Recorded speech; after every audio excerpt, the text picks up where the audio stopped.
Line Rider is a metaphor for setting the record queer.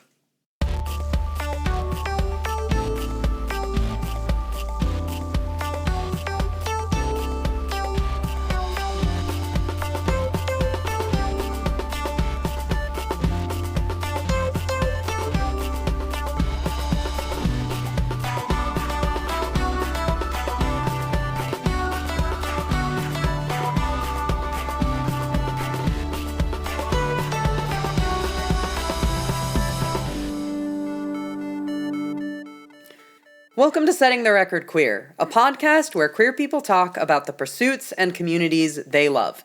This is episode 25, and it's about line rider art. My name is Alexis, my pronouns are it, its, and she, her, and I'm one of your hosts. My name's Kaylee, my pronouns are she, her, and I'm your other host. Alexis, it's been some time since the last time we recorded. Yeah, well, since the last time we recorded a full episode anyway. Ooh. Yeah, it's, oh god, why didn't we... Couldn't have been up to anything too important, right? No, not really. We've just been doing basically nothing for a month. We did celebrate Setting the Record Queer's 1-year anniversary by not posting an episode. If I could just read verbatim from our notes.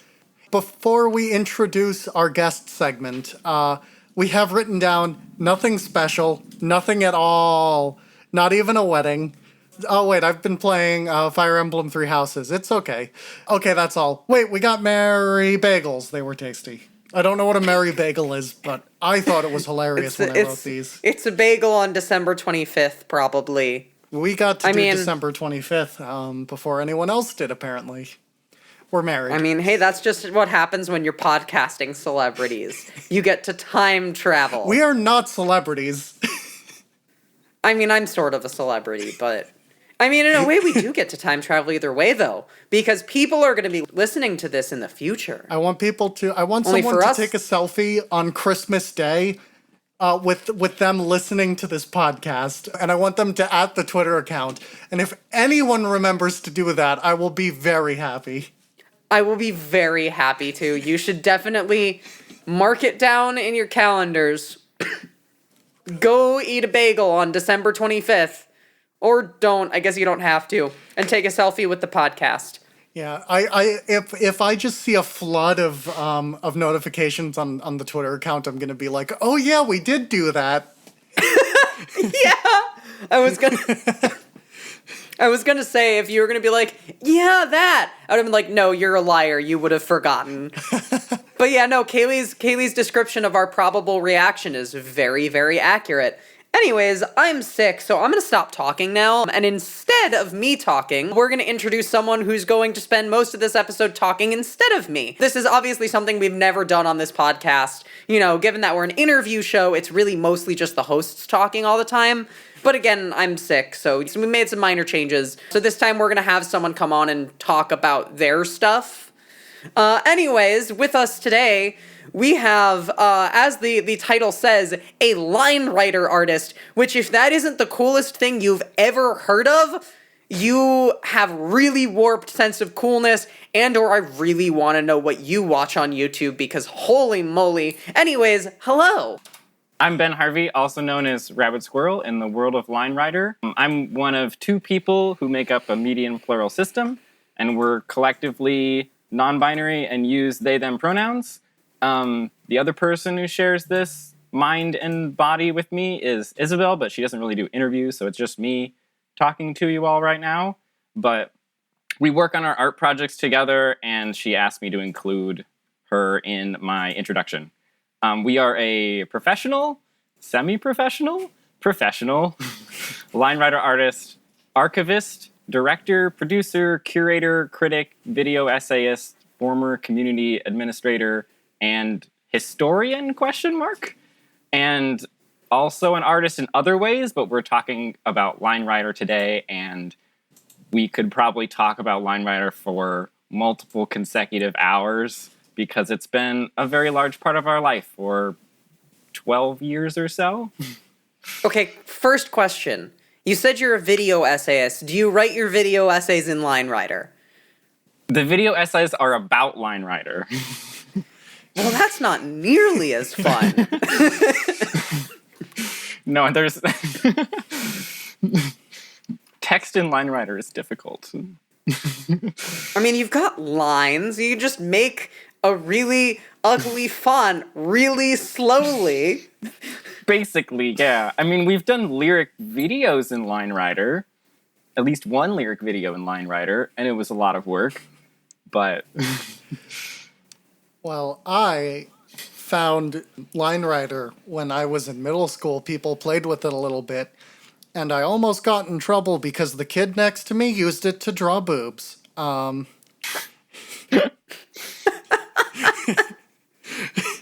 I needed to work that story somewhere into this episode, so I thought I might just, with no context, dump it in at the beginning.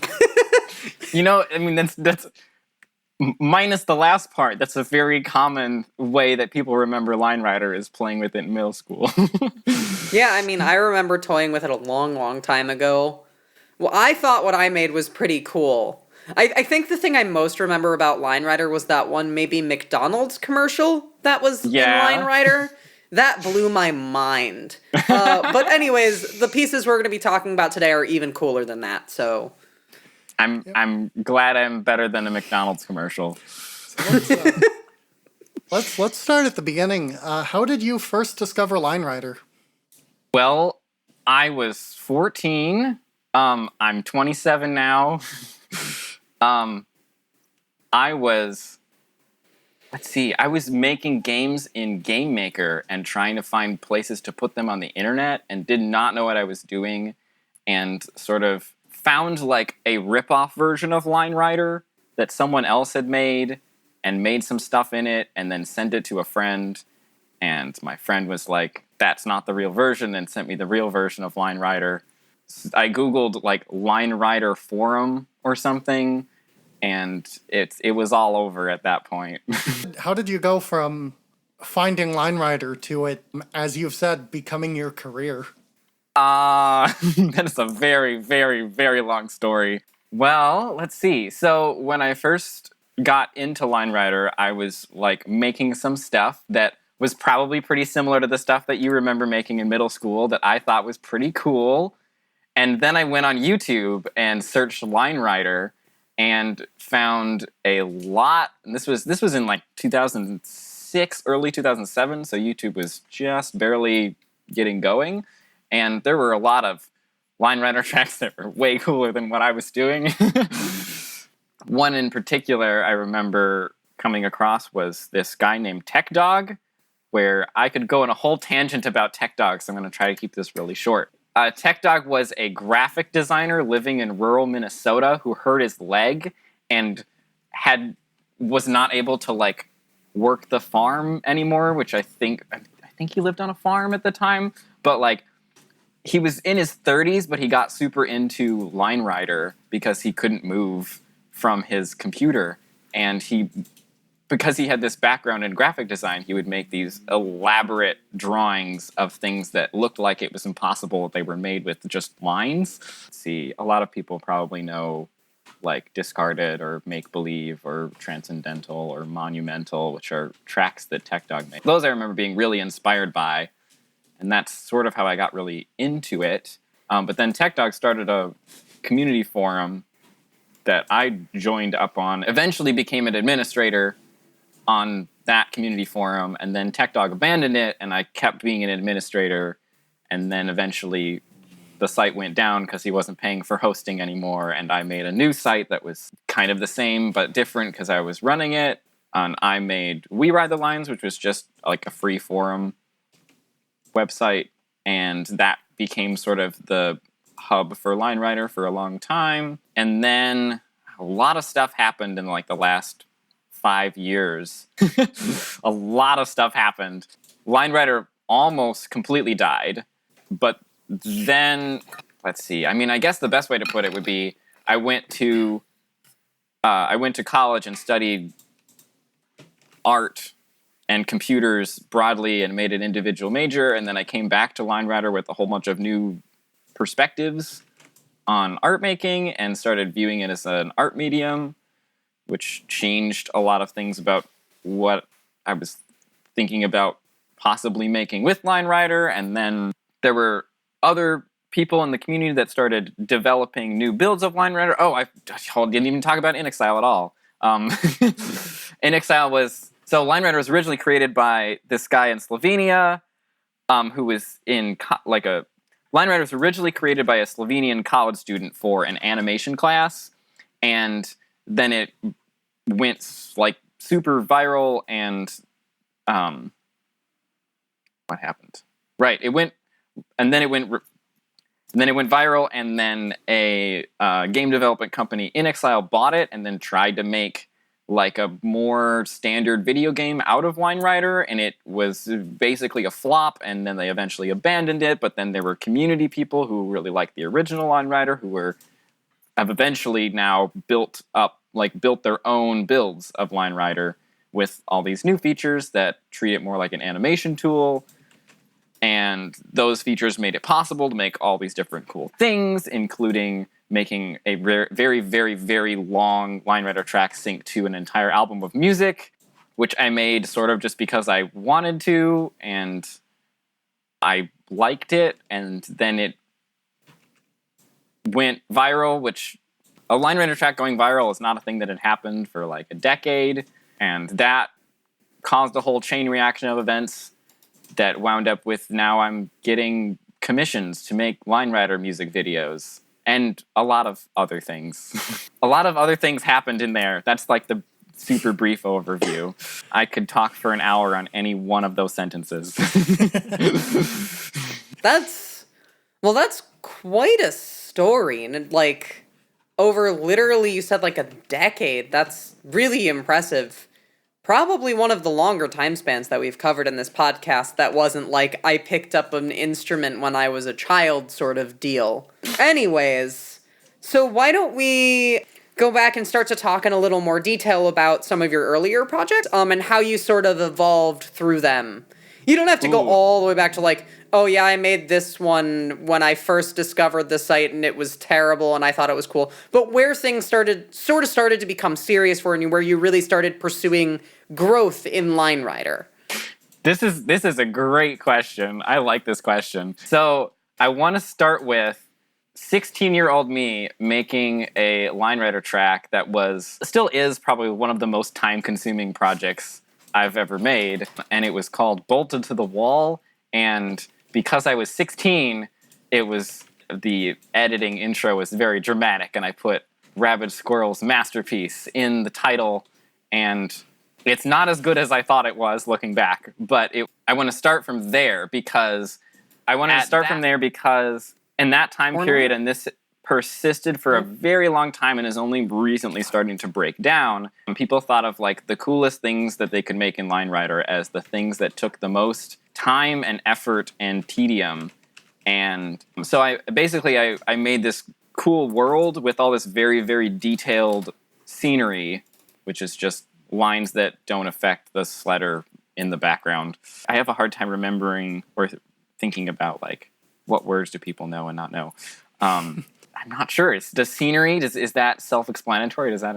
Yeah, the stuff in the background, I'd assume. Maybe, but yes. I think it probably would be a good idea to step back and actually explain what Line Rider is. Oh, we didn't do that, did while we? The name sounds intuitive, there's a context there that I feel like we might have missed. Didn't even think to talk about that. Yeah, because Haley and I have both played it before, but that's probably not true of everyone. So, all right, before we get back to your masterpiece of 16 years, what in the heck is a Line Rider? A Line Rider is not only difficult to describe, but hotly debated in the Line Rider community for over a decade now. So, like, I'm going to do my best. Give us the lowdown on the Line Rider philosophical discourse. Give us all of it. I made a whole video essay on this. So, like, it's kind of like part sandbox flash game, part physics simulation, part like highly restrictive animation choreography art medium. That's the succinct what is Line Rider. Basically, there's a white canvas with some tools across the top, and you click on the pencil and you draw like a slope, and then you press the play button, and then a little sledder drops onto the line that you drew and rides it like a slope. And it's a very captivating premise. So a lot of people have a lot of memories of playing this when it first came into existence in 2006. And it fell off the map for, like, it was very like everyone had forgotten about it by like 2011, 2012. And then it was recently revived like 2016, 2017 because of some really cool things people have been making in it that have gone viral because of a lot of new tools that people have been developing. All right, Sleddy Boy, go down slope. And that's how line ride. All right, well, let's get back to your 16-year-old self's creations.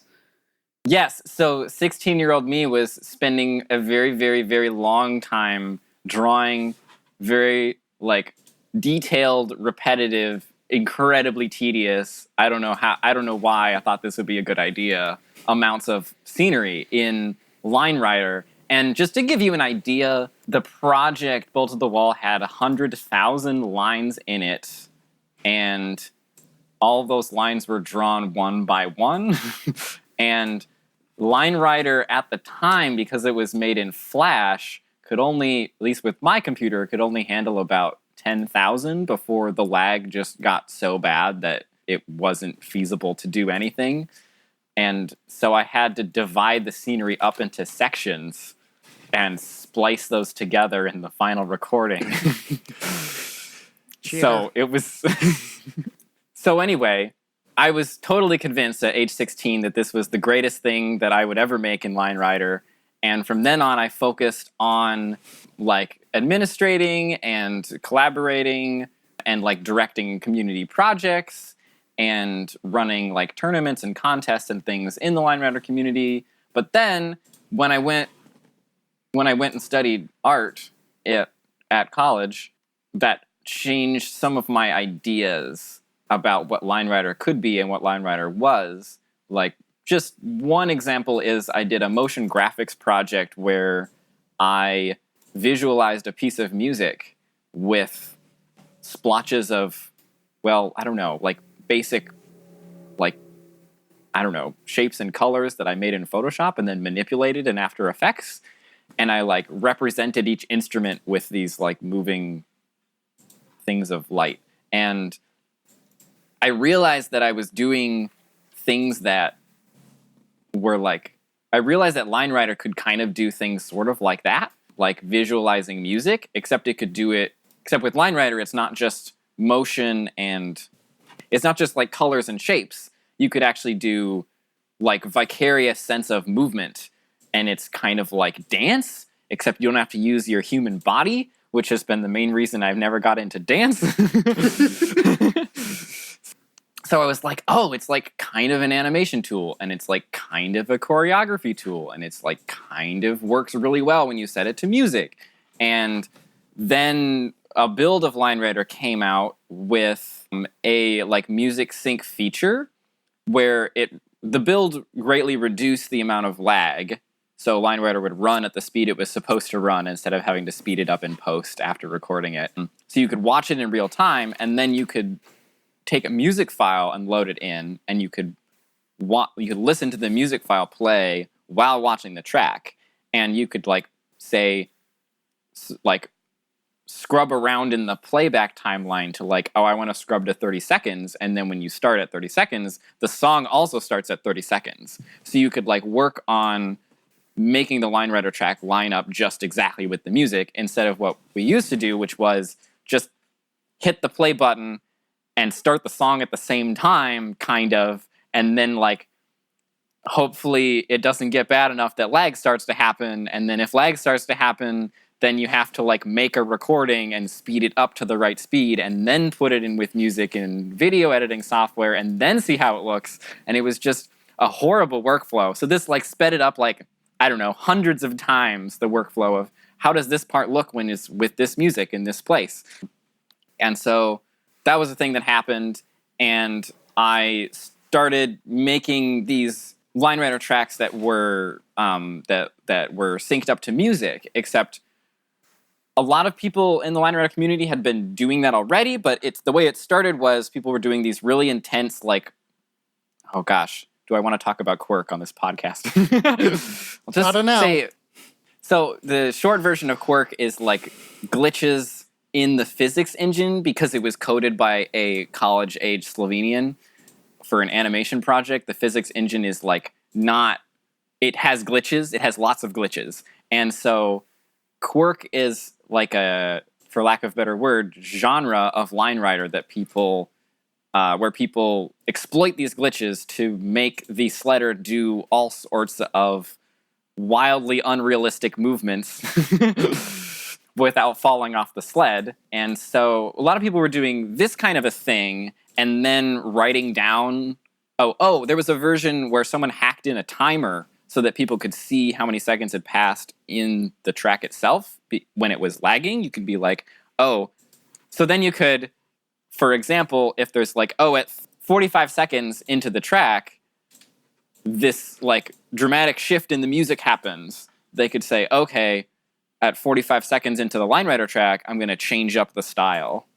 And so people were doing this thing where it was like it lined up with the music, but it wasn't visualizing the music. And so I started doing this thing where I sort of stripped it of all of the like tricks that people would think of and was just focusing on, I'm going to make it basic, simple sledding like people remember from middle school, but I'm going to line it up with the music really well. So it's like, looks like it's visualizing the music with motion. I forgot where I was going with this or what the question was. We were just going through your projects basically and how you evolved on them. Yes. So then, because there was tools like playback scrubbing and music syncing and other animation tools, and you could select a line instead of having to erase it and redraw it like you used to have to. You could select it and move it around. I realized one day that it was actually conceivable for me to, in a very minimalist, simple style, while utilizing none of the fancy, difficult tricks that people had been doing for a long time in the line rider community, to make a line rider track set to an entire album. And I did. And it was way better than Bolted to the Wall. Take that, 16-year-old me. So how long did that project take? I mean, an entire album is a lot more than like a 2 to 4 minute song. I know, really, really surprising information there, but how long did that take? The idea was I'm going to do this in the quickest possible style so that it doesn't take me like literal years. It ended up taking like a year and a half anyway. I logged hours for how often I worked on it, and it ended up being about 250 hours, which is actually not that bad for 250 hours over a year and a half. That's like half an hour a day on average. So it was, so I don't know, is that a long time or not? Like sometimes I say 250 hours and people think it's really long, and other times I say 250 hours and people are like, oh, okay, that's actually doable. Hey, Alexis, how does that compare to your Final Fantasy XIV playtime? Hey, Kaylee, how about you ask a different question? Love you. So anyway, but I will say that like that was after having made things in Line Rider for hundreds of hours before and having watched probably almost certainly I have watched almost certainly more Line Rider videos than anyone else on the planet. So that enabled me to, like, first of all, not burn out, and second of all, have an idea for what I could do in the future. Oh, that's something that's interesting and important to talk about with the nature of making a Line Rider track, is when you're making a Line Rider track, you can't go back and change something earlier in the track, because then the part you're working on now wouldn't work, because it would be different. And so once you make something, if it's like something the sledder is interacting with and not scenery, which you can go back and change, once you make a part of the track itself, you can't go back and fix it. So you're stuck with all of your past decisions. So it can be like really paralyzing sometimes to be like, what do I do next? do I keep this part or delete it? Do I like this enough? So like the experience that I had with both Line Rider and watching the pitfalls that other people made with Line Rider helped me to like avoid that and finish a really, really long project. Yeah, you wouldn't want to set up a pitfall in Line Rider. I mean, I guess unless you catch the sledder at the bottom and then do like a cool, like, just kidding, we're fine. But I feel like just falling into a pit in and of itself, probably not great. If it furthers the story, I'm all for it. That's true. Falling into a pit could be a part of the sledder's story, or the emotional Definitely. experience. Definitely. Line Rider is a metaphor. No matter how hard you try, and no matter what you accomplish, we all meet the same fate, falling endlessly on a sled. This episode's really deep. NPR, sponsor us. All right, well, anyways, if you want to just continue, keep talking about projects and what you learned. This is covering more than I think any other specific question we could come up with would, so Okay. go. Well, on the topic of Line Rider as metaphor, I want to talk about finishing This Will Destroy You, the Line Rider project that I made that was 51 minutes long, and then the reaction from the wider world because it was surprising. I want to talk about Broken. I'm going to start with Broken because Broken was kind of a breakthrough for me because up until that point, I had been making Line Rider tracks without any sort of idea for what I was doing other than make stuff that looks cool. And Broken was kind of the first time where it was like, oh, I can actually make something that expresses something that's not just, oh, cool, like thick lines. So with Broken, I started it was a minimalist contest. So we were only allowed to use like a very small number of lines of each of the types of lines. And I was looking for music and I was looking for something short and I couldn't find something short. And then I found something long and was like, this would be weird, but it might actually work. And then I started doing it and it was working better than I thought it was because the piece of music specifically for Broken was Powdered Hand by This Will Destroy You. And it was something that had gotten me through a lot of depression. It's mostly instrumental, but it got me through a lot. And so I was feeling that as I was making the Line Rider track, and I realized that it was actually, the track was doing a decent job of representing depression. And then I fell into this. I didn't go into this being like, I'm going to make a Line Rider track about depression, but it happened and I rolled with it and was like, cool, I can like make the Line Rider like go really, really slow on this line, and you think they're gonna stop, and it's like everything's just a flat line around, and you're not sure what's gonna happen, and then somehow we keep going, and then I'm gonna make this part where the Line Rider is like struggling to get up this slope, and then falls down, and then tries again and makes it the second time, and then a part where you think we're going to make it this way, and then actually we don't make it this way, but then we make it this way we weren't expecting to make it. And it worked really well, and I was really proud of it. And then the reception was really weird, because in the Line Rider community, there were a lot of people that were actually just like mad at how simple it was, because it was very obvious that I had maybe spent like 3 or 4 hours making this. And it was 6 minutes long, which is really long for a Line Rider track. And they were like bored and they didn't understand what I was trying to do. And it was a fascinating reaction, because then when I posted it on Facebook, all of these people who I knew in my non-internet life were reacting like, this is amazing. I got so much out of this. Thank you for making this. And it was this weird dichotomy, and that sort of started me thinking critically about what kinds of things are people in Line Rider making and why, which I have a lot of thoughts on. But short version is that I think that people were making things in Line Rider people sort of gamified a creative medium where it's something where you can make anything, and people were trying to outdo each other at doing things that were difficult or tedious or time-consuming or something along those lines. And the end result was something that was really impressive to like the 4 other people that were trying to do the same things that you were trying to do. And it made no sense to the broader public. And so I started thinking, how could we make line writer tracks that utilize some of these really interesting like glitches and techniques that people have figured out how to do, but make it appeal to a broader audience in an artistic way. And Broken was kind of the start of that. And then This Will Destroy You was... It partly was because of Broken, and partly because there was a track that I made immediately after the music sync tool existed, or came into existence, was added as a feature, and it was maybe 3 minutes long, and it was about 3 minutes long, and it was all, there were no real tricks in it, but it was like kind of visualizing the music, or it was like very closely attached to the music. And I thought this was going to be like a big deal.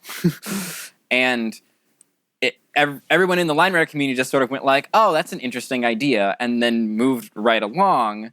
And I was like, no, you don't understand. Like, this should be a really big thing.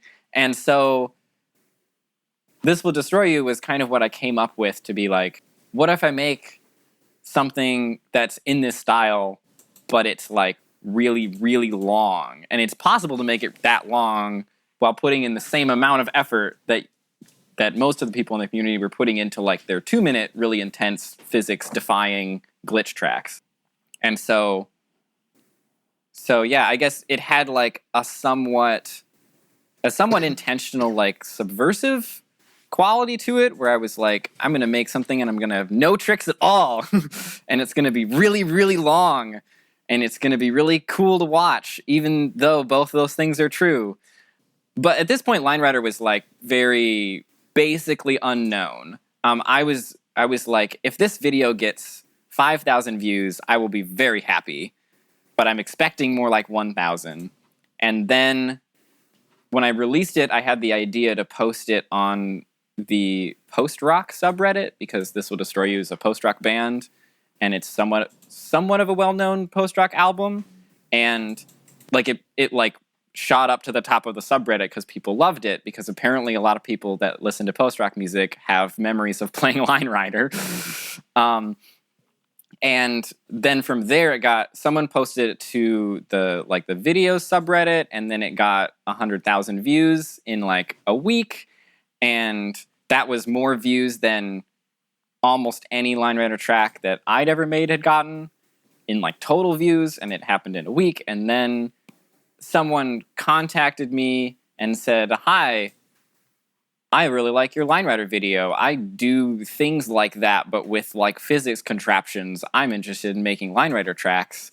And that person was Doodle Chaos, who wound up making Mountain King, which was his first track and also the most viral Line Rider video of all time. Yeah, I remember that one going around. Yeah. That one, it got freebooted to Facebook and got like 20 million views or something on Facebook. And then I'm getting like, it's like, then that's when things started to get surreal, because people were like, oh, you do Line Rider? Have you seen this video? And I'm like, yes, I like was the person that helped that person make that video. When Mountain King went viral, This Will Destroy You was like often next up in like YouTube's recommended. And so people would like have autoplay on, and it would go from Mountain King and it would go straight into This Will Destroy You. And so This Will Destroy You got like a whole another bout of views, and it ended up getting like 1 million views by the end of 2017, which was wild. A lot of stuff changed when Doodle Chaos started making tracks that were going viral regularly, and then people were contacting me and Doodle Chaos, but he's in college. I think just graduated from college, like now, like this summer, but was in college, and so didn't really have the ability to take commissions, and so I ended up taking on these Line Rider commissions and started making Line Rider music videos. And because of this background I had with like directing community projects, oftentimes I would get this proposal for, hey, do you want to make a Line Rider video for this piece of music? And we'll pay you. And I was like, what can I do with this money that will enable us to make even cooler things in Line Rider? And so my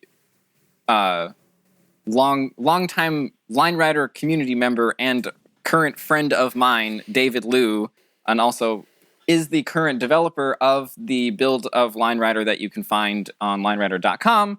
And so I like subcontracted David to make these features to do like animations and to like code in lines to Line Rider and to make like fill tools and splice tools and scale and rotate tools and like multi-selection stuff. And so all these graphic design tools basically and other things, but like all these tools that helped us make these new exciting things in Line Rider.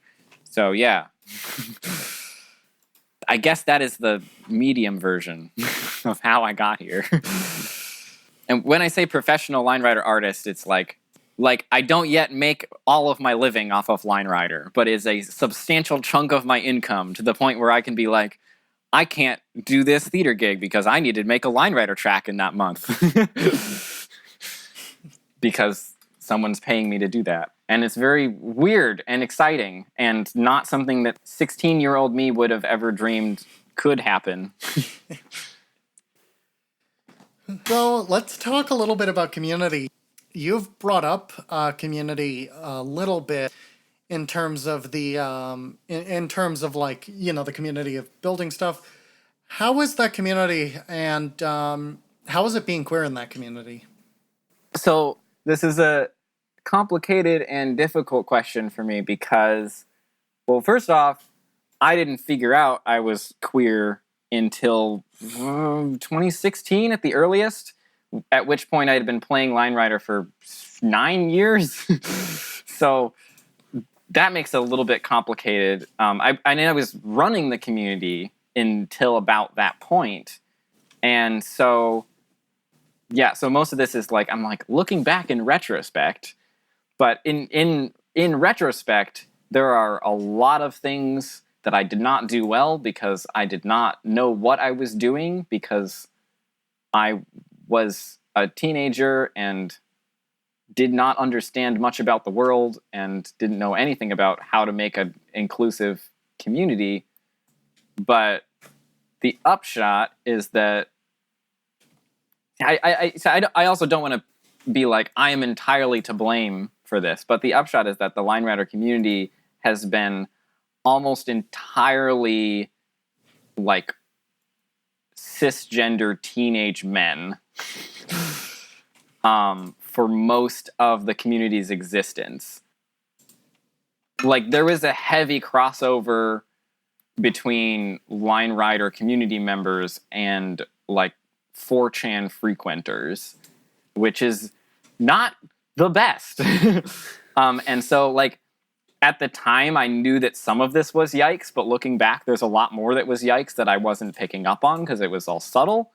And because like internet forums in 2007 were like, as long as you're not like directly calling someone names, it's allowed, right? And so it was like there was no like proactive inclusivity efforts being made. And so I mean, today we're still like dealing with that history of the Line Rider community.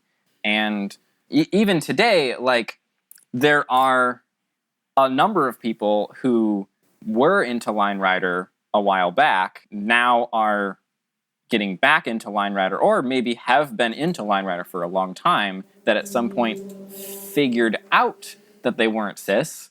But there's more like trans women in the Line Rider community than cis women because of that. Because almost everyone that got into the Line Rider community anyway, like either was a cis dude or thought they were at the time. And then a lot of the reasons, so I like stepped down from my administrator role. Well, stepped down, kind of was forced out in 2016 because of a lot of things, but part of that was like realizing I was queer and also learning a lot about the world and realizing there was a lot of really toxic things going on in the community and trying to do what I could to fix it. But everyone was pretty entrenched and felt like I was attacking the community that I was running. And when you're an administrator, that can get pretty ugly because there's no one there to like protect you. You're the one that's protecting everyone else in theory. And so you kind of, if someone posts something nasty about you, you have to read it because you have to know what to do about it. So it turned into like, there were a lot of instances that turned into people just sort of emotionally abusing me, which is weird dynamic because I technically had power over them, but then they knew that they could say something and I would read it. Anyway, this is going to dark places. Feel free to cut this out if it's not No, it's friendly for the honest. podcast. Yeah, it's on topic, Okay. and people like. So I sort of stepped down as like from a leadership role in the community, and then because there had been a lot of people who had been like disgruntled about various ways that they didn't like how I was running things, a lot of those people are the people that ended up taking over the community. It moved platforms, and that made it more complicated. But the end result is that in like a couple years, I sort of went from like running the community mostly myself to kind of being ostracized from the community and kind of realizing the community was run by people who like deeply disliked me. I was in this predicament, and that's the atmosphere where I started working on This Will Destroy You, and I made basically most of This Will Destroy You in this sort of limbo of being like, I'm making this track, and there's this community that I'm like kind of a part of, but a lot of them don't really like me, but like I have a lot of influence in the community, but like I don't feel comfortable in the community, and I'm like trying to sort of be like, is it possible for me to like build up my, like have people just follow me on social media outside of the Line Rider community? And then in context of all of this, This Will Destroy You went viral, and that got a lot of people interested, but I didn't really have anywhere to direct people. I didn't have like a community to send people that I was like, join us. And so I ended up sort of inadvertently filtering a lot of people to the community that was not great for me. And it was this really weird dynamic where I was like, I've spent like 10 years keeping Line Rider alive, and now I'm like, I've revived Line Rider, but I'm like, I'm reviving the community that now is a place that I don't feel welcome in. After This Will Destroy You went viral, because of this really weird dynamic, I was like, maybe I can just like start something right now. And so I like made a couple video essays on a channel.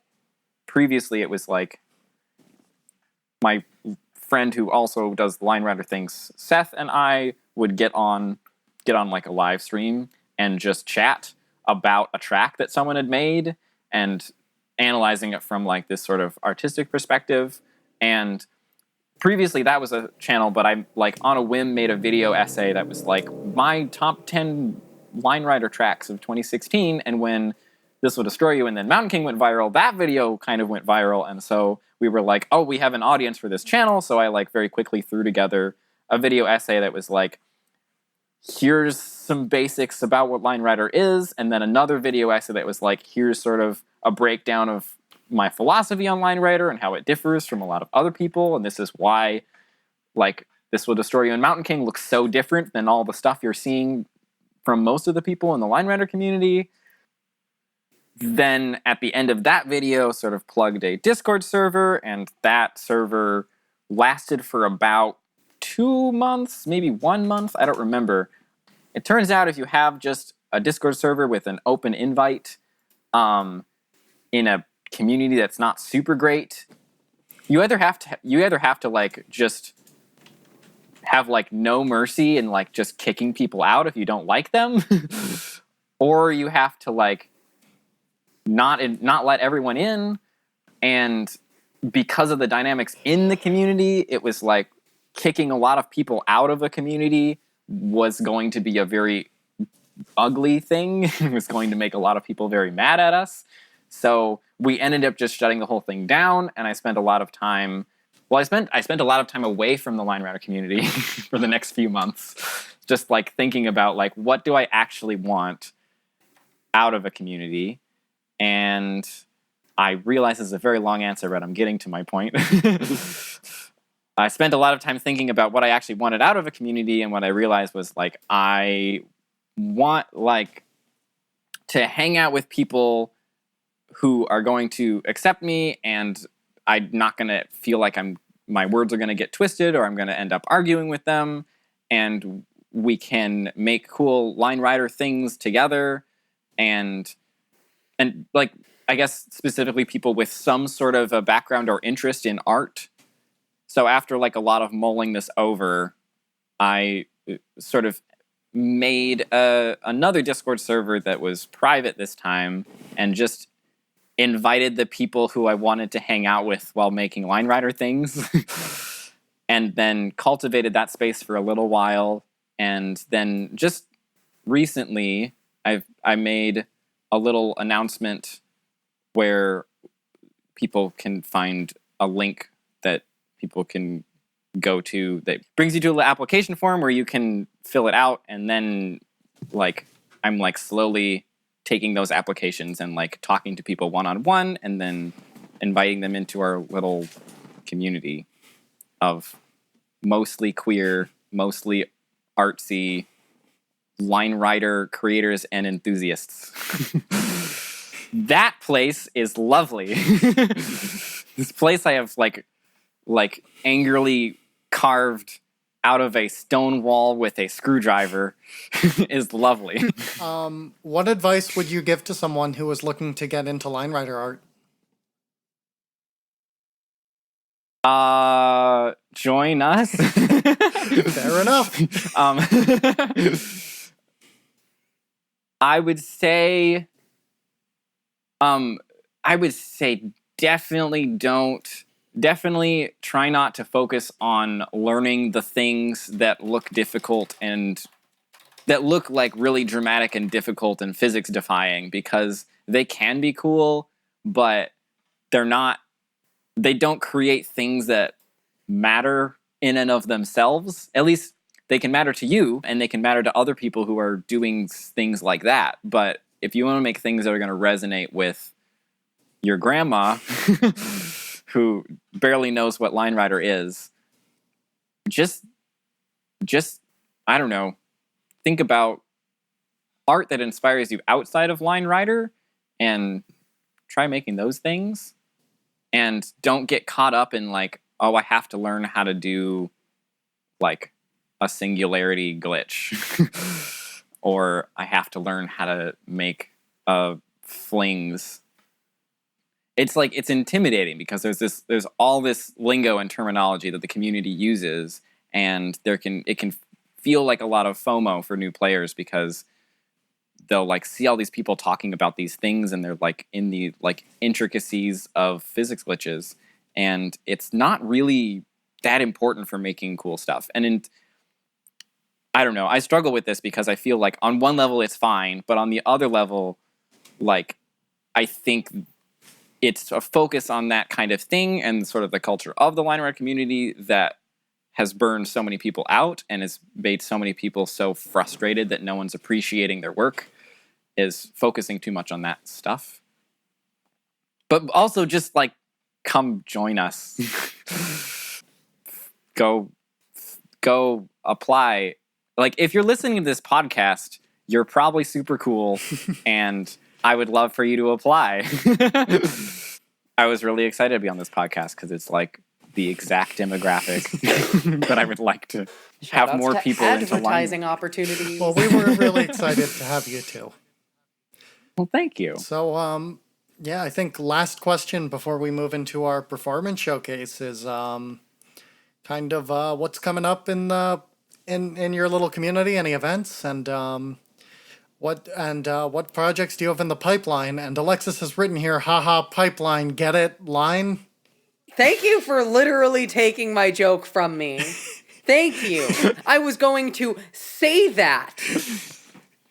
Ahem. Haha. Pipeline. Continue. It was funnier like that, and you know it. Well, I have one project that I've been working on for I've been working on it for far too long because things keep happening in life. But I've been working on this project for about a year, and it is not a commission project. But I'm trying to get back into like the kinds of stuff that I tackled with Broken, without it being about being depressing. I'm trying to be like, how do I capture like a joyful feeling in a Line Rider track in a visceral way, like I did with Broken, except the opposite emotion, I guess. So that's coming. I'm slowly working on. Coming up, probably, I don't remember when this podcast is releasing, but probably shortly after this podcast is releasing, I have a commission due that is the first time I've worked with multiple writers, which is very exciting. It is a commission by the Vitamin String Quartet, and they're covering Kill This Love by Blackpink. And No kidding. Wow. I'm manipulating 4 different writers to be the different string instruments in this music video. So that's exciting. That's incredible. It's really fun, and also it's like way more fun than I thought it was going to be working with 4 different writers. Because I can make some of them do things off screen and then come back on screen at different times for effects, and it's great. I love it. It's a blast, more so than I was like worried, because I've never done anything with multiple writers before, but it's really fun. I also want to say, I think I messaged you about this before. We should at least mention that the Line Rider track, This Will Destroy You, that we've been talking about all this time, is currently blocked on YouTube because of a copyright claim YouTube will not tell me anything about. And I have just today made contact with the band, and they don't know anything about it either. So hopefully we can get it back up. But yeah, that can happen with this copyright stuff. There's sort of an infamous story in speedrunning of this one guy who made a bad Super Mario World remix and copyright claims all of the speedruns. There was also this is a terrible video game and a terrible person made it, but when the video game Beyond Two Souls came out, someone did an interview where they like spliced in a clip of the game into their interview with the director, and the interview wound up the interview, because it had the clip of the game, wound up copyright striking that clip, so all the Let's Plays got taken down. Yeah, well, these copyright claims are legitimate, but none of them say they block the video. They all just say it's still publicly available worldwide, except when I'm not logged into my account and I go to the video, and if anyone else goes to the video, it says video not available. So clearly it's not available worldwide, but it says it is in YouTube Studio. And when I contacted YouTube about it, they're like, there is a copyright claim, but we won't tell you anything about the claim. And I'm like, which claim is blocking the video, so I know who to contact to be like, hey, the band likes this video, we've talked about this, and so now it's down, and YouTube won't tell me. They're like, they won't tell me anything about who took it down. So it could be any one of these like 4 various record labels that are all claiming it, because that's how record labels work, I guess. Yep. So that's how it's all very frustrating. Well, but it's like a thing with Line Rider, because unless you're using only royalty-free music, which is going to make for some, I don't know, I feel like that's just contrary to everything I want to do in Line Rider. Doodle Chaos does that. He only uses royalty-free music, so that's why you end up with lots of classical music.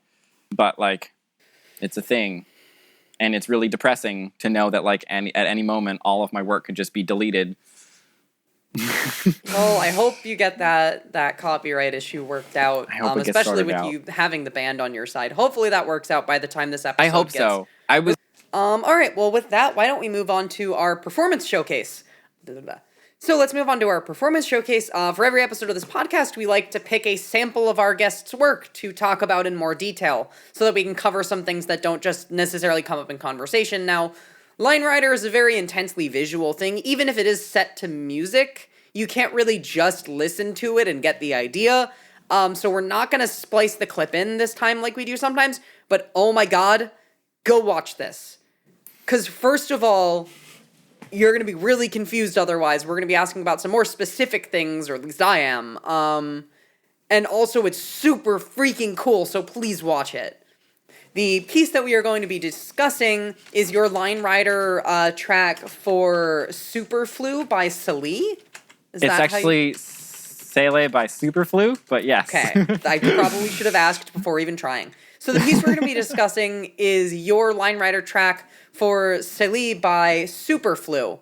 So I'm going to pause here, go watch it. Go watch it. Now that you've almost definitely watched it, after pausing the podcast for a couple minutes, let's get into this. So why don't you tell us about how this project came together and what your goals were with it? Yeah, so this project came about because it was I think it's like a Swedish DJ duo, their agent emailed me on the contact form on my website and was like, would you like to make a Line Rider track to this piece of music?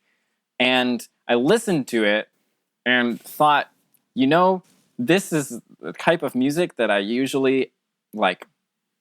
I actually have synesthesia when I listen to a lot of music, and there was a lot of dramatic visuals.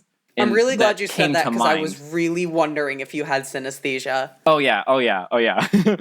But there were a lot of really dramatic visuals that came to mind with this piece of music, and I was like, I don't think I could make this by myself, but I think I could pull something off if I collaborate with David, previously mentioned as the developer of Line Rider, who has also made some other Line Rider tracks that are kind of in this style, set to music that's kind of in this style. So we were like, this seems like it would be kind of an ambitious project if we do everything we want to do. So we pitched them.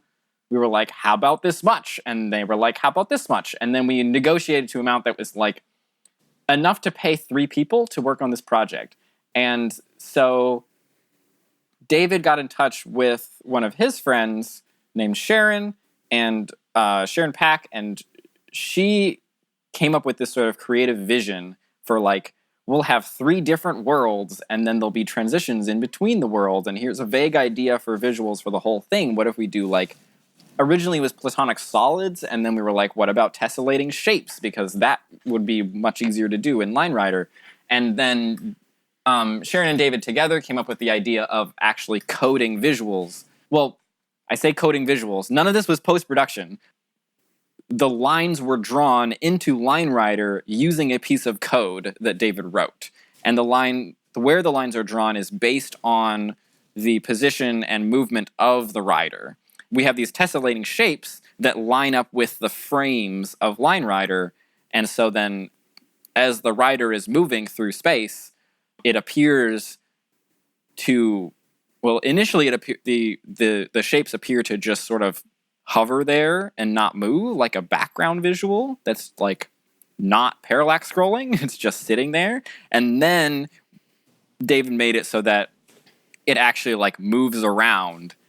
It's kind of difficult to describe if you haven't watched the clip, but those lines were drawn in Line Rider using math and code by David. And then what I did was I made the actual track, and before the visuals were added, and then after those visuals were added, I went in and added a whole bunch of other stuff that played with that stuff, where it was I'm going to do a whole bunch of hexagons in that get larger and smaller with the music, and those will appear to animate, but not in a very precise way. They'll just do the sort of fun, it's speeding up and now it's slowing down and now it's speeding up again visual trick thing. And then a whole bunch of other stuff with splice tools and a lot of copy paste and a lot of mods for manipulating large amounts of lines at once that David also created for. It was a whole big collaboration, and it turned out really good. It's really cool. But so since this was a collaborative effort, I guess that sort of changes my line of questioning. So I think the first thing I want to ask about was, how is working in a team different than working alone when you're making this sort of thing? I guess I've been doing collaborative line writer stuff for a while, and so it doesn't really change that much. It's more just like, as long as there's clear roles, like this person's doing this part and this person's doing this part, and we all like each other and get along, it doesn't really change. It's more just like, oh, I don't have to worry about this part anymore, so I'm just going to focus on this stuff. Yeah, I mean, mostly the thing about working with other people is it's really cool because you can, like, do things that you wouldn't be able to do by yourself, like this, which I never would have been able to make by myself. But because there were 3 of us, we were all able to work together and make something really awesome. Okay, so since this was sort of a collaborative project, and I don't want to like ask about something that you didn't do, and as well, since you sort of talked about sort of the the animation technique that was used, if you want to go over in more detail, like maybe some specific parts of it you worked on, like maybe some specific setup or visual effect, and how it sort of came together. You mentioned the shape stuff. If there's anything else, I mean, I made a large portion of it and like produced it, and yeah, so it's like, I don't know, I know about pretty much everything, but definitely some of it's like, how did you code the visuals? I don't know, you'd have to ask David. But something we wanted to do specifically with this animation was that I do want to talk about is people have been doing animation in Line Rider for years, but usually what this means is they just get the rider to go, like, to speed up to, like, hyper speed until the frames are far enough apart that everything that's visible in one frame is totally off the screen on the next frame. And then you can just, it's called, like, full frame animation, and you can just do, like, you can animate anything, just you have to draw every frame with lines. So it's like regular animation, except really more time consuming. And we wanted to not do that. We wanted to keep the sense of writing lines intact, which you kind of lose it when you do that kind of a thing. So with this, we were like, we want to keep the speed relatively low and then do animations that are some sort of thing that's repeating on the screen so that it still looks like animations, but it's not so fast that you lose all sense of like place and motion and travel. And so one thing specifically is that we wanted there to never just be a flat, straight line. The line is always curving up and down subtly, which makes the animation wave up and down subtly, which gives the whole thing a feel of like, oh, we're actually traveling through a space that's really trippy. We're not just watching like a motion graphics project done tediously in Line Rider. So that was something we did that was really important. It was also, I tried to create a lot of, especially when we got up to really high speeds, I tried to create a lot of things that looked like physical objects that were attached to the lines that were actually written, so that the rider would like bounce off of these like large shapes that are flying by the screen, and it would give you a sense of like, oh, we're going really fast and bouncing off of objects that sort of grounds the whole thing in with all of the like wild visuals that are happening for a lot of the time. I also had a lot of stuff where I would be just listening to the different instruments in the music and being like, okay, like, what if I make this like visual that lines up with this part of the music, and what if I make this visual that lines up with this part of the music? And then there is that means that like when you have like your standard like techno buildup where there's voices being added and added and added, I'm just adding and adding and adding more visual elements, and that was really fun. Oh, but there's no really dramatic changes in movement is something that was very intentional. The movement of the sledder is basically like slowly going down and to the right, and then going straight down for a while, and then curving around until we're going to the right again, and then stopping. That's the whole track in terms of like if you zoom out and look at it, that's what it looks like. And that was important so that you don't lose this feel of we're sledding, where sometimes, especially with like quirk stuff, the movement can get really, really dramatic, and you can lose all sense of like what direction are we even moving in right now. So that was intentional and important. And then we also have obviously this like recurring shape theme. The real breakthrough is when we realized, oh, if you take hexagons and make them bigger and then draw cross sections, it makes triangles. So we'll have a hexagon section, and then we'll have a triangle section when it's faster, and then we'll have hexagons, then we'll have rhombuses, which is just hexagons and triangles with some lines erased in the last part, and that was like a cool breakthrough. And so then I sort of incorporated that with like, I'll just do like, with all these different voices that are coming in and out in the music, I'll like use hexagons and rhombuses and triangles to represent those. And so like, that was really fun to be like, how could, like, maybe I'll just make a pile of hexagons here. That sounds fun. And then instead of just being like, I'm going to draw rock, it's like, oh, it's a pile of hexagons that teases the like massive, like screen filling hexagon visuals later. Anyways, so I think the one thing I want to ask about kind of specifically that I'm curious about is the section in the middle where you're falling and bouncing off of stuff. And I'm really glad you brought that up because I was sort of curious about how that sort of comes together. Is that sort of a trial and error thing, or is there kind of a technique to it that you use to be able to bounce really, really easily and fluidly? This is a great question because back in the day when it was a Flash game that had not a lot of helpful features for things, you would have to draw a line and then play, and you could play from the beginning or you could mark a flag and you could play from the flag, but you couldn't fast forward, you couldn't rewind, you couldn't scrub around, you couldn't pause, you just had to hit play and then see what happened. And then if you wanted to change the line, you would have to erase the line and draw a new line. And it was very obnoxious. So that was trial and error. So a lot of people remember Line Rider as being very trial and error. In the builds that David has been developing, there's a lot of tools where it's not actually trial and error. So I can scrub to a specific spot in the timeline where I want the rider to collide with a like flying triangle, and then press a button that turns on what's animators know as onion skinning, which it's kind of onion. It's a little bit different in Line Rider. Basically, it creates like a ghost image of Line Rider on every frame around where the rider currently is. So then, using like line manipulation, I can draw a line, and then instead of having to be like, oh, that line causes the slider to crash, I need to erase it and draw a new one. I can draw the line and then move the line around, adjust the line's endpoints, and see how I want the line to interact with the slider, like until I get the exact effect of collision that I want, and then be like, yay, okay, moving on to, in some instances, you go frame by frame, and you go, okay, next frame, what do I want to happen on the next frame? When there's like intense movement happening, or intense movement manipulation happening, you kind of end up going one frame at a time. With this project, there wasn't a lot of one frame at a time, but... That's super cool. And I'm really glad those tools exist, because wow, stuff look really good. Yeah, the tools make stuff look really good. That's what they do. It's called the Stuff That Looks Really Good tool set. It's not actually, but it should be.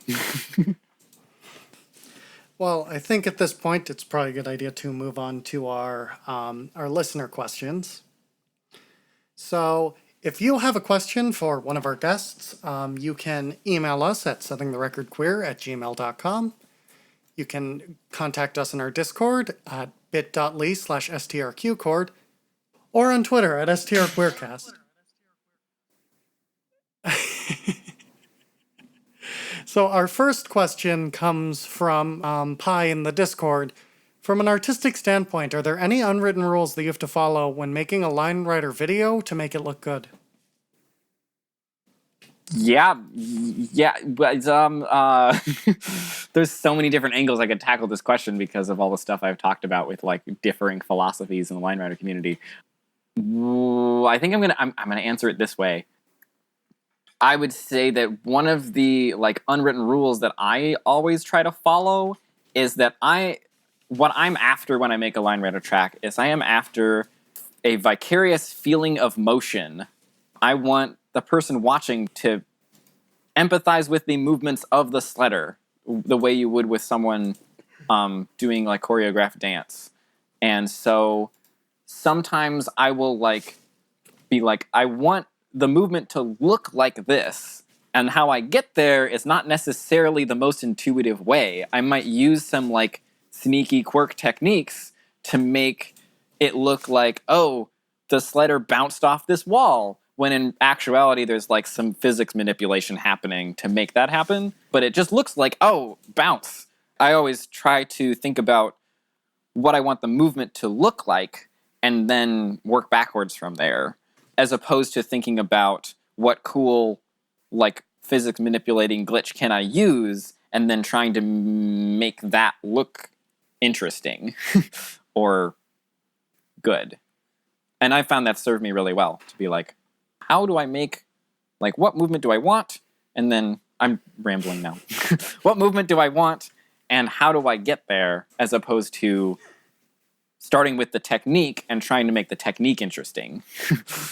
And our next question is from Maxley in Discord, who asks, and then I'm going to reframe this a little since we sort of covered this, who asks, at what point in your life did you realize, okay, professional line rider artist is a thing I could be? And since we already talked about the when, we've already given that story, what I'm curious about is how did that moment feel? I guess for me, like, there was a realization around when I was working on Broken, because I had like some digital art background under my belt at this point, and I was realizing that I was making something that was actually conveying an emotion through Line Rider. And there was a moment where I was like, oh wow, this is like, I'm making meaningful art with Line Rider. I'm not just like making some stuff that looks kind of cool. I'm making art that could actually impact people with Line Rider. And that was the moment where I was like, maybe this could be a thing.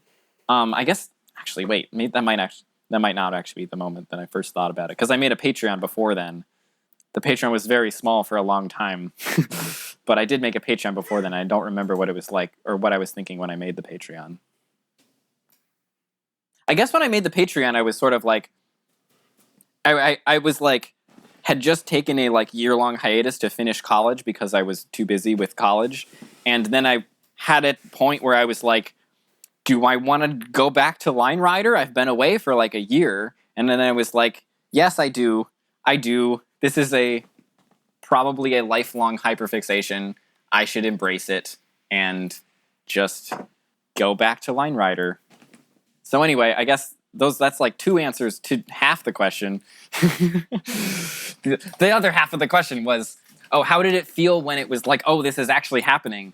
That probably would have been, yeah, I think it was when I got the first commission offer, and it was from like a German marketing company that wanted me to make like a holiday greeting card for like a healthcare company. It's weird commission compared to the other ones I've done. But it was the first one I gotten, and they were just like, we really like This Will Destroy You. Would you like to make us a holiday greeting card? We'll pay you all this money. And I was like, wait, this is happening?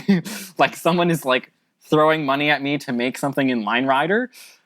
That was weird and surreal. Though I guess it could have also been when This Will Destroy You was going viral, and I was like, I never imagined this was going to get more than a few thousand views, and now it has 1 million. That was also really surreal and somewhat overwhelming, but in a good way. Just like if you had a hobby that no one ever made money on in the history of the world, but you liked doing it anyway for like a decade. And then one day people started asking you to do things and paying you. And like basically only you, like you're the first person to ever get paid to do this thing. That's how it feels. All right, so I think I think now it's time to move into our final segment of the podcast, Kaylee's question of the week. Now this question is it's just a question. All right, I think that's all the preamble this time. It's just a question. So If they were to make a Line Rider 2 HD remaster, The Line's Revenge, what absurd features would you want in it? I guess just pick one. This question Pick feels one feature. a little odd, given that this did exist and it was bad. Well, now it's Yeah. it's an HD remaster : The Line's Revenge, and it's good now.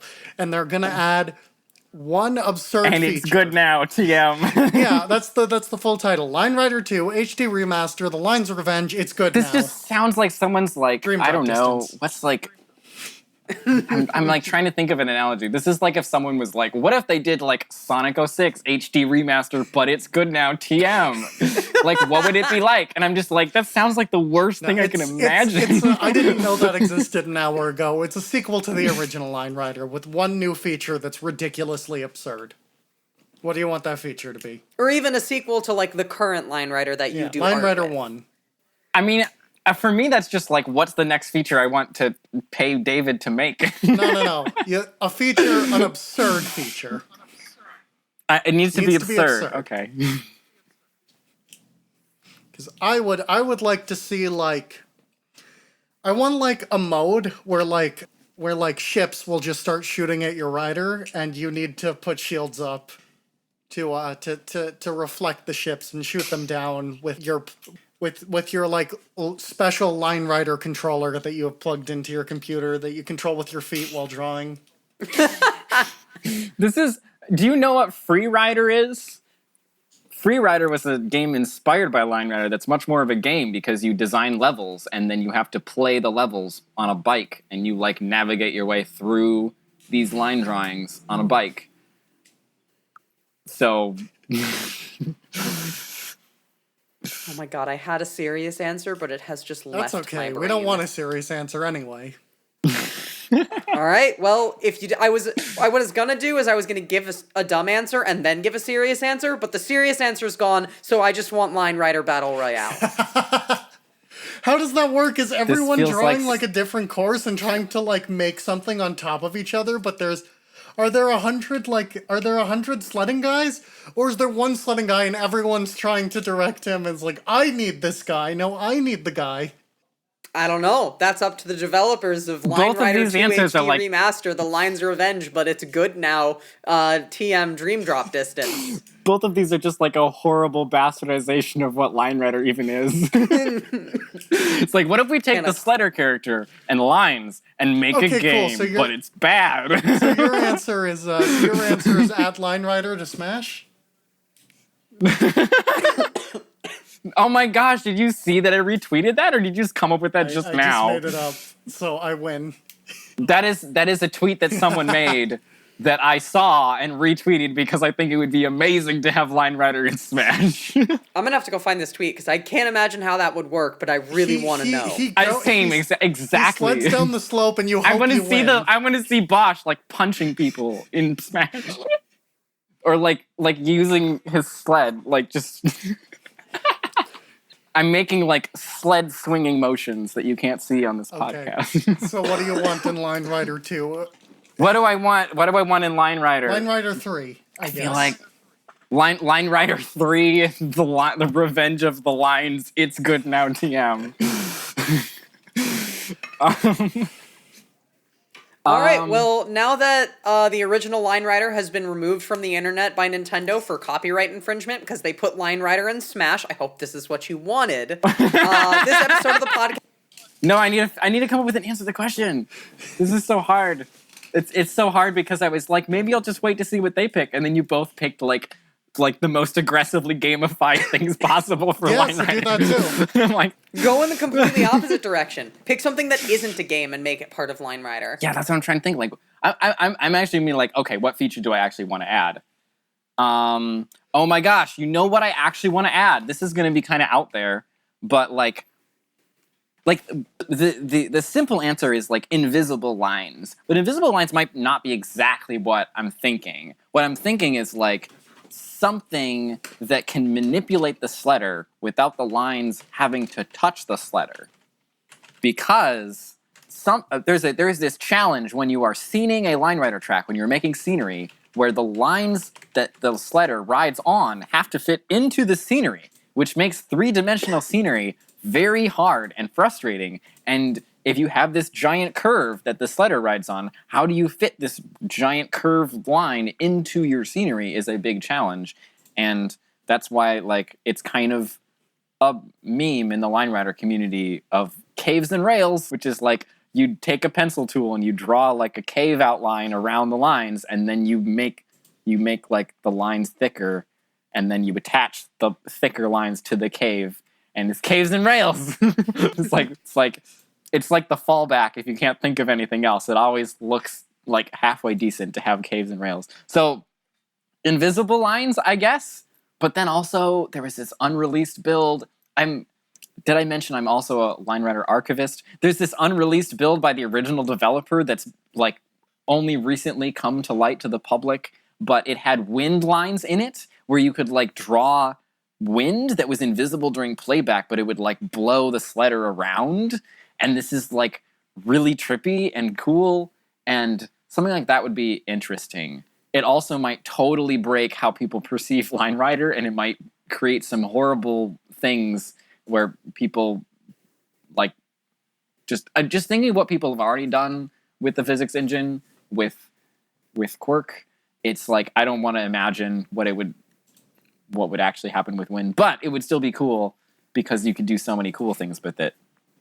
All right, Line Rider 2, this time with air and Fortnite. Oh, and you're frozen. Well, there you have it. Line Rider 2, this time with air and Fortnite. And with that, No! like I said earlier, Line Rider has been taken off the internet by Nintendo because Line Rider Guy is in Smash now, and that's how copyright works.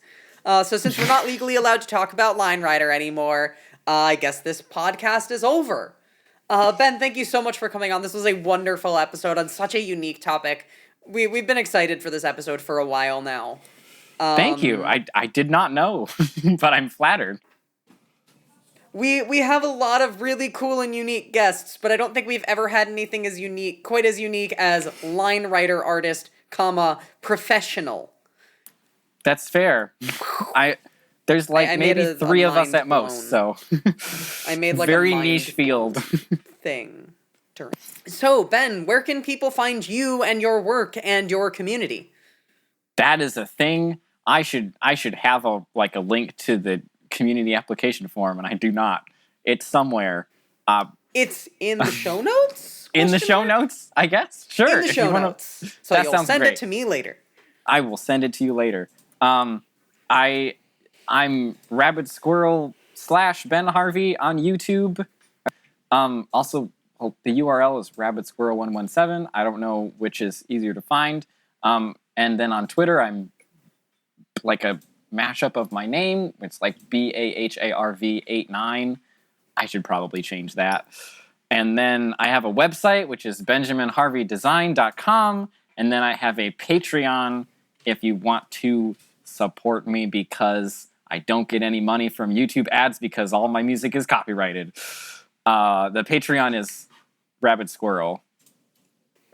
Yeah, and go check out freaking Vitamin String Quartet music video. That'll also be in the show notes. That's so freaking cool. Out now. Out now. Right now. Technically, Future. if you're listening to this like right at launch, it might not be out quite yet. It might be coming out Just in like wait a 6 few hours. We'll see. We'll see. If I it's make not in the the show deadline. notes yet, check later. All right, well, that's that. If you enjoyed this podcast, maybe consider supporting us on Patreon at patreon.com/settingtherecordqueer. Our patrons can get early guest reveals, access to a special Discord channel, high quality or early episode releases, and even special thanks on the podcast. We'd like to thank our $25 patrons, Jane, who you can find on Twitter as @CallMeCadejo, and American Choir Boy, who you can find on Twitch as American Choir Boy. Otherwise, if you liked this podcast, subscribe or leave a review on your podcast platform of choice. Tell a friend or recommend us on Twitter. You can find us on Twitter at STRQueercast, or get in touch with us via email at settingtherecordqueer@gmail.com. Or come check out our Setting the Record Queer community Discord at bit.ly/strqcord, where you can hang out with us hosts, other listeners, and even some of our guests and technical people who have graced us with their presence. While you're there, ask questions for us or for our guests, or give us feedback. Maybe you have an idea for who or what could be on this podcast, or think you'd be a good fit for this podcast. Let us know. We're always looking for ideas. Our logo was drawn by Cubotic. That's at QBTIC on Twitter, or Cobot, QOBOT.tumblr.com. Our theme music and production is done by Thrill Me Music. You can find more information about her work at thrillmemusic.squarespace.com. Kaylee, where can our listeners find you? People can find me on Twitter at WitchesHex. That's WITCHS Hex. Or on Twitch at the same name, but with an underscore between Witches and Hex. And if you want to follow SoulSync's development, there should be an update to that probably about now as to when this comes out. If you want to follow SoulSync's development, you can do so at SoulSync Game. That's SOULSYNC Game. There should be another update on that Twitter account around the time this episode comes out. So be on the lookout for that. And you can find me on Twitter at DoubleGearSYS, as in system. And you can find my Final Fantasy XIV virtual photography Instagram at instagram.com/EKHO_white, as in the color. All right, well, thank you so much for listening. Happy 1 year to Setting the Record Queer. Thank you for being with us, Ben, and we will see you in 2 weeks. Bye.